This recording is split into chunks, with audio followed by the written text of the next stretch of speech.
Stormont Teacup stories. This is the attitude that's been going on for the last while. I love the play on words. I love the mischievousness of Stormont Teacup, the play on words, because tonight what we're trying to get is behind the words of these three men and the parties and everything that they represent. And I'm delighted to be here. I'm not a political hack by any stretch of the imagination. So with that in mind, my first foray into this evening will be favourite film, favourite book, favourite piece of music, and finally, are you a Strictly Come Dancing or X-Factor? So with that in mind, I think the only person I can start with is sitting farthest away from me, is Barry McElduff. Barry, X-Factor or Strictly Come Dancing? X-Factor. Good. Alasdair? Well, I have no choice. I have a wife and 4 children who look at X Factor Dancing. No, It's nothing to do with sex. So I have. Are you going to agree with Sinn Féin? Yes. So we've got X Factor from Barry McElduff, we've got X Factor from... But it's under sort of pressure. It's pressure. Well, you can't apply pressure. You're standing now and saying it. And Basil, the deciding vote.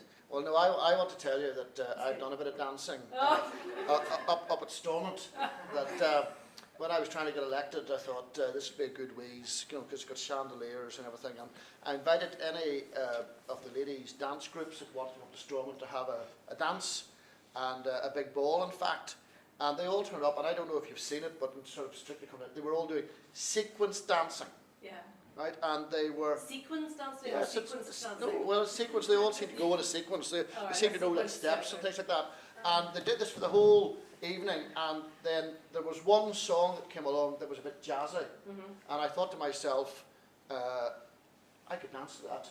And I grabbed, well, I call her a young lady, it was actually Reg MP's secretary. And then I said, come on, Norma, we could go, and this is true, you can talk to her. I said, come on, Norma, we'll go down and shake an egg, so willing that we can go and do this.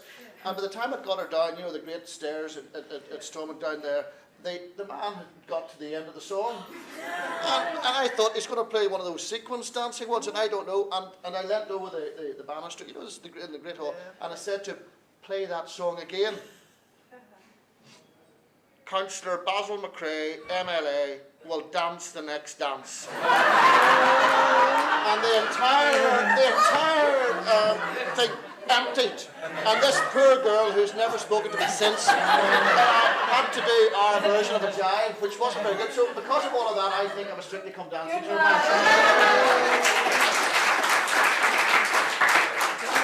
I have to accept that Basil McCrea wins that opening gambit.